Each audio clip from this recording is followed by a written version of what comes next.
Welcome back. Nobody told me 50 with Roland Murphy here, trying to help everybody out get prepared for their senior years. We're just doing some research now on retirement and retirement money.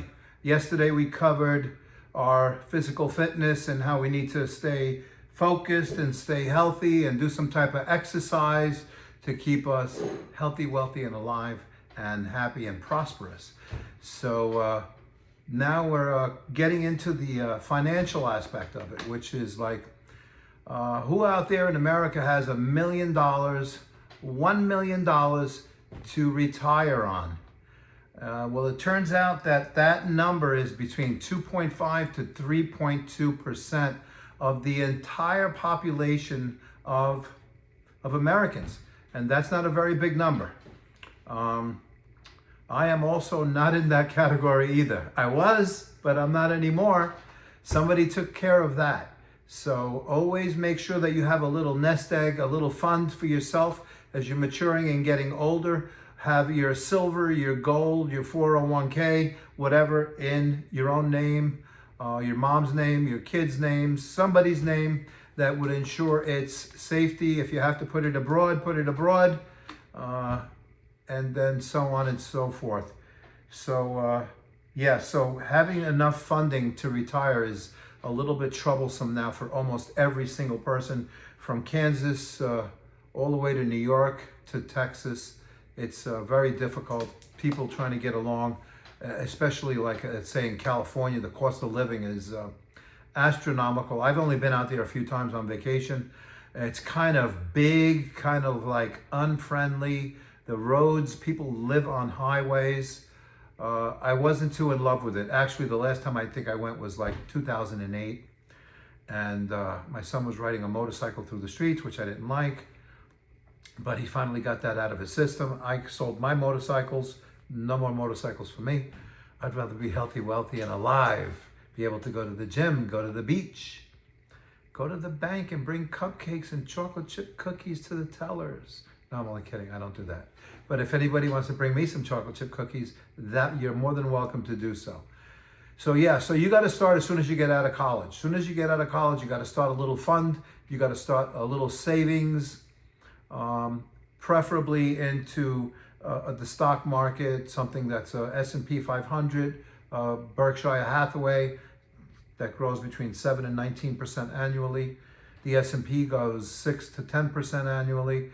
But you have to also remember that inflation, everybody needs to educate themselves on inflation. Inflation is gobbling up all of our savings.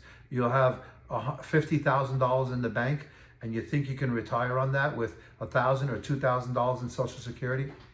You're sadly mistaken. Even with your house paid off, you're gonna have to go back to work. I'm beyond Social Security, and I actually had to take on another job and several other things just to make ends meet. You don't want to touch your savings when you work so hard all your life and everything gets depleted. Always be careful of whoever you marry and make sure they're loyal, faithful, because when you get divorced, everything crumbles. You don't want that to happen. A lot of people now, like my kids' age, they're not even getting married anymore. Some are having children, but they're not getting that piece of paper that the women want. The women want that piece of paper. It's like the deed. It's like the title for the Corvette. Oh, I own this man. Whatever the reason is. When I got married in 1985, it was a big to-do. Everybody got married back then. Now you don't see that much anymore. You don't hear about too many people in their 20s and 30s getting married. Maybe 6 to 10% of people over 40 that are financially secure, and now they're going to decide to have children at that age. I don't know. Is that a good idea? I didn't have kids till I was 25. I kind of wish I started younger. It would have made me mature more, because I was like Geronimo. I was jumping off cliffs, racing cars, doing all kinds of mischievous, fun stuff that just kept my adrenaline pumping. Sorry about that commercial break. We needed a little bit of water. So you want to have some type of savings or some type of a plan. Like I said a few segments ago, buy yourself a property. I don't care if it's an apartment, a townhouse, a private home, which is preferably what you need to do. You don't want to pay high HOAs almost anywhere in the country. HOAs are from $200 to $2,000 a month, depending on where you live. I'm here in Zephyr Hills, Central Florida, beautiful area, a lot of beautiful shopping, very nice, low crime. But the cars around here in the last 10 years have doubled or tripled. They're building new complexes pretty much everywhere in the neighborhood. There was a dead-end street right down the block from where I am now in 2018 or 19, and there was a barricade there, and there was a forest. Well, that forest now inhabits tens of thousands of families, tens of thousands, not making it up. They put another Publix. The Winn-Dixie closed, now they're making another store there. All the grocery stores are always packed. You need to prepare your outings. I go out sometimes just to do simple things, get milk, sugar, eggs, or maybe lottery tickets, which I shouldn't be doing. It's kind of like a donation to schools, if that's where it really goes, hopefully. And it's just very busy. Everybody's got newer cars racing from point A to point B to get their work done. You have to have two parents in the house. Both of them are working. To take care of the kids is a job. Everything is very stressful. I know people in their 50s now that still have 20 years left on their mortgage. That is not good. I mean, there's so many ways to cut down on that. Like paying one extra payment a year. Instead of 12, you pay 13, which would automatically take it off principal, which brings a 30-year loan to 22.8 months. 22 years, 0.8 months. About 22 years. If you can do 2, it takes it down even more.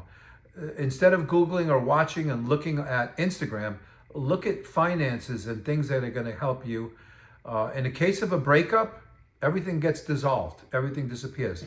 If you can make it on your own, make it on your own. Not a super healthy scenario, but if you have to do that, do that. And do the best at it. Everything for the kids.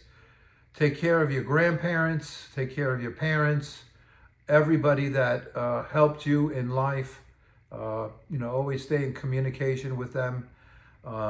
Funny thing about me, the only pet peeve I have about these cell phones is that the cell phone is an amazing tool. I wish we had it when we were kids in the 70s and 80s and 90s. But people are texting a message to somebody instead of calling them. So they misconstrued what people are saying.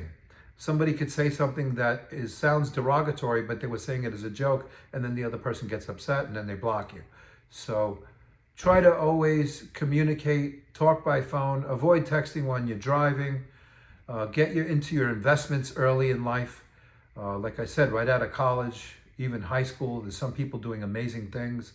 A little girl came up with pillow people. She was like 10, 11 years old. She created puppets, just pillows, and it went from a couple of 100,000 to several million. There's so many things that can be perfected, so many things that can be created to make better things. Drinking water bottles. I seen a water bottle the other day at the gym, and there's a speaker on the bottom. Never saw that before. So that is a really clever, cool concept to do. These straw filtration systems. It's for people, avid hunters and people like that. They go out into the woods. Actually, a friend of mine gave me one for Christmas, and you can put it in a dirty pond and siphon the water, and the water will be crystal clear. It's 99.9999% pure. So your main thing is get your funding, get your investments prepared for your next phase in life. A couple of grapes to give me energy. And grapes are so delish. So the main concept of today is to sit down with yourself or your spouse or your girlfriend or your boyfriend or your parents and have a plan for your finances. Your finances are the utmost importance. I know so many people that are making $50,000 to $100,000 a year, but their expenditure is $120,000 a year. I've been warning them for years. They never listened. I told them this crash was coming 5, 6 years ago. They laughed at me, buying all kinds of toys and jewelry and guns and all kinds of things that you don't need to get on in life. and now they're in dire straits and they call me up, Ro, what do I do now? What do I do now?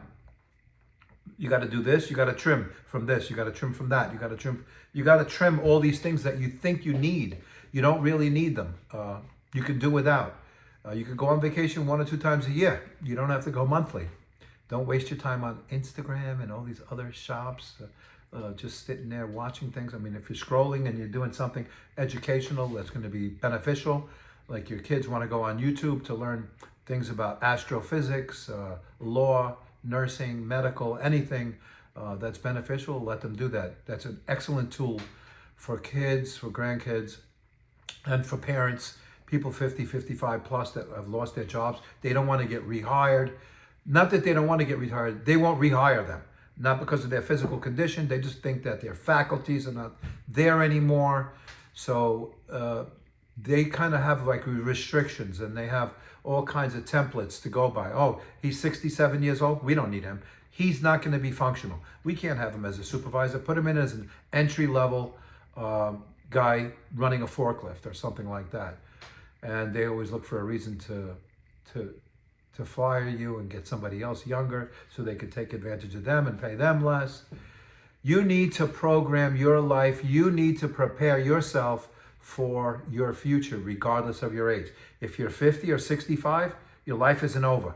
Like I said, get that health situation taken care of, become a vegetarian, go to the gym or work out in the house for 2 months before you can go to the gym. You need to feel focused. You need to feel alive. You need to feel positive so that you can help yourself and help your family and have a good life, because you want to live as long as possible. They're coming up with all these things now that they say that if you live another 10 or 15 years, you'll be able to live to 200 years. I don't know if somebody would want to do that, but some days you feel good, some days you don't feel good. But the whole thing is plan your future. Don't tune off this and let it slip your mind. Send it to a friend so they could listen to it also. Anybody needs any kind of help, financial advice. I'm not a financial advisor. I'm not a doctor. I'm not a lawyer. But if you need any kind of help in any way, I can help you, because I've done pretty much everything. This is the last 2 years or the first 2 years that I've actually had time to myself, and I'm not nurturing and caring for so many other people. I've been helping so many other people, and when you help them and they get up to here again, they forget you. So help yourself. You're the most important person in your life. Reach out to me, like and subscribe, come back for more. You have any questions, don't hesitate to call. Have a nice day.